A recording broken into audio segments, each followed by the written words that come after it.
এরকম একটা পরিস্থিতিতে ভারত সরকারের কাছে আপনাদের কি প্রত্যাশা?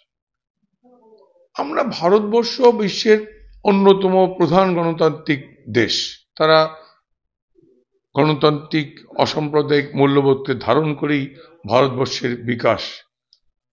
একেবারেই ক্লোজেস্ট নেইবার হিসাবে, একেবারেই নিকটতম প্রতিবেশী হিসাবে বাংলাদেশের কোনো অগণতান্ত্রিক শক্তি অথবা অনির্বাচিত অপশক্তির হাতে বাংলাদেশের জঙ্গি তৎপরতা বৃদ্ধি পাক, বাংলাদেশের জঙ্গি এবং সন্ত্রাসী কর্মকাণ্ডের কারণে ভারতের নিরাপত্তা বিঘ্নিত হোক, নিশ্চয়ই ভারতবর্ষ তা চাইবে না।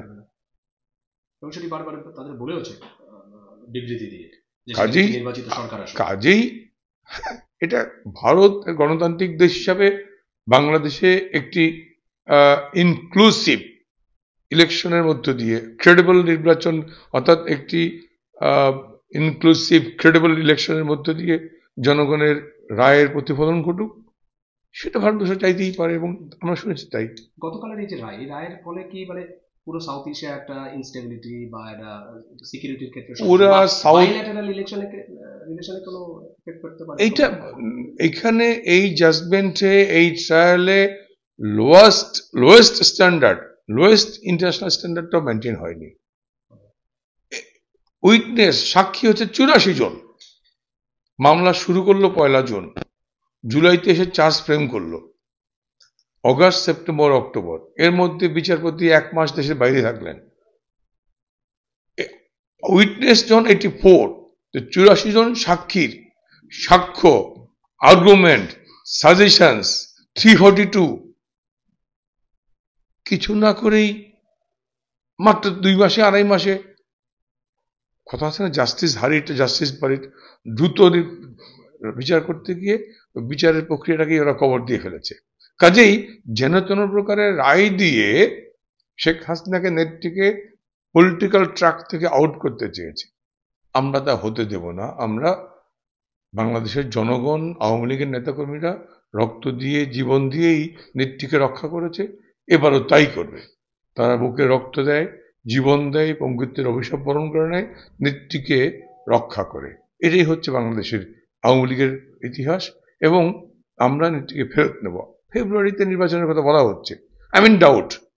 এক হচ্ছে আওয়ামী লীগ সহ আওয়ামী লীগের মিত্র শক্তিকে নির্বাচনের বাইরে রাখা হচ্ছে, মোর দেন 50% পপুলেশনকে আউট অফ ট্র্যাক করা, নির্বাচনের বাইরে রাখা। মোর দেন 50% পপুলেশনকে, ভোটারকে নির্বাচনের বাইরে রেখে আপনি নির্বাচন করবেন, সেই নির্বাচন হতে দেবে জনগণ, এটা ভাববার কোনো কারণ নেই। এক, তারপরেও যদি একেবারেই ষড়যন্ত্রের 79 অথবা 86, 88 বা 2001-এর মতো নির্বাচন করতে চায় ওরা, ইতিহাসটা হচ্ছে এইরকম। 71 সালে যখন অপারেশন সাসলাইটের নামে জেনোসাইড শুরু করলো, আওয়ামী লীগের মন্ত্রীরা, এমপিরা, গভর্নমেন্ট তো ফর্ম করে নেই, আওয়ামী লীগের এমপিরা ভারতবর্ষে আশ্রয় নিল, ট্রেনিং নিল, আওয়ামী লীগের ইতিহাস, এবং আমরা নেত্রীকে ফেরত নেব। ফেব্রুয়ারিতে নির্বাচনের কথা বলা হচ্ছে, আই মিন ডাউট। এক হচ্ছে আওয়ামী লীগ সহ আওয়ামী লীগের মিত্র শক্তিকে নির্বাচনের বাইরে রাখা হচ্ছে, মোর দেন 50% পপুলেশনকে আউট অফ ট্র্যাক করা, নির্বাচনের বাইরে রাখা।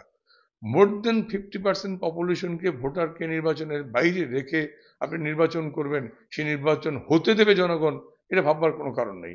এক, তারপরেও যদি একেবারেই ষড়যন্ত্রের 79 অথবা 86, 88 বা 2001-এর মতো নির্বাচন করতে চায় ওরা, ইতিহাসটা হচ্ছে এইরকম। 71 সালে যখন অপারেশন সাসলাইটের নামে জেনোসাইড শুরু করলো, আওয়ামী লীগের মন্ত্রীরা, এমপিরা, গভর্নমেন্ট তো ফর্ম করে নেই, আওয়ামী লীগের এমপিরা ভারতবর্ষে আশ্রয় নিল, ট্রেনিং নিল, মুজিবনগর সরকার গঠন করলো। ওই এমপিদেরকে অ্যাবসকন্ডিং দেখিয়ে নতুন উপনির্বাচন করে দিদেন ওয়েস্ট ইস্ট পাকিস্তানে কিন্তু পাকিস্তান গভর্নমেন্ট ফর্ম করেছিল।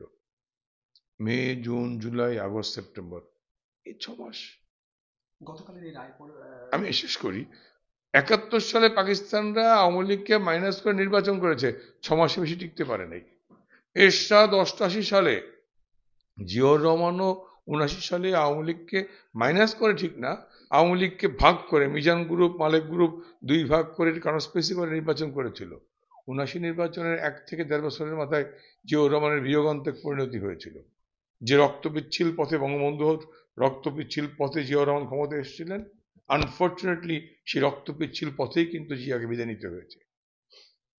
এরশাদও 88 সালে নির্বাচন করেছিল আওয়ামী লীগকে বাইরে রেখে। 90-এর মধ্যে খুব দ্রুত 2 বছরের কম সময়ে তাকে বিদায় নিতে হয়েছে। খালেদা জিয়াও 96 সালের 15ই ফেব্রুয়ারিতে আওয়ামী লীগকে বাদ দিয়ে ভোট করেছিল। 1.5 মাস 45 দিনের মাথায় তাকে বিদায় নিতে হয়েছে গণঅভ্যুত্থানে। কাজে আওয়ামী লীগকে বাদ দিয়ে নির্বাচনের ইতিহাস এটি খুব সুখকর না ক্ষমতাসীনদের জন্য। সো আওয়ামী লীগকে বাদ দিয়ে নির্বাচন করলেও সেই সরকারকে টিকতে দেওয়া হবে না, টিকবে না। নির্বাচনই করতে দেওয়া হবে না, নির্বাচন করতে দেওয়া হবে না। তারপরেও লোক দেখানো একেবারে কাগজে কলমে নির্বাচন যদি করে ফেলায় 79 বা 88 বা 96-এর মতো, সেই নির্বাচন টিকবে না, জনগণ ওদেরকে ক্ষমতায় রাখবে না, গণঅভ্যুত্থানে ওদের পতন নিশ্চিত হবে। গতকাল রায় পরে দলের শীর্ষ নেতৃত্বের সঙ্গে কোনো কথা বা কোনো নির্দেশ? আমি আগেই বলেছি, নেত্রী কিন্তু ফার্স্ট রিয়েকশন খুব অল্প সময়ের মধ্যে ডোন্ট কেয়ার। তিনি ডোন্ট কেয়ার যে তিনি ঈশ্বর বা পরম করুণাময়ের ভাষায় জন্ম হয়েছে, মৃত্যু হবেই। তিনি ডোন্ট কেয়ার। অর্থাৎ আমরাও বলছি we don't bother for this. আমরা মানি না, বাংলাদেশের জনগণ এই রায় মানে না। জনগণ যখন এই মানে না, আমরা ইউনূস কি বললো, তার দোসর বিএনপি জামাত কি করলো, আমরা তা ভাবি না। অতএব গণঅভ্যুত্থান, জনগণের যে আপরাইজেশন, তার মধ্য দিয়ে এই অপশক্তির বিজয় নিশ্চিত করেই নেত্রীকে বীরের বেশি দেশে ফিরে। সেটি হচ্ছে যে গতকাল রায়ের পরে বাংলাদেশ সরকারের তরফ থেকে হ্যান্ড ওভারের জন্য একটা আর্জ করা হয়েছে, রিকোয়েস্ট করা হয়েছে। ভারত সরকারকে কি উচিত যে হাসিনাকে ফেরত পাঠানো, বা আদৌ সেটা সম্ভব কিনা?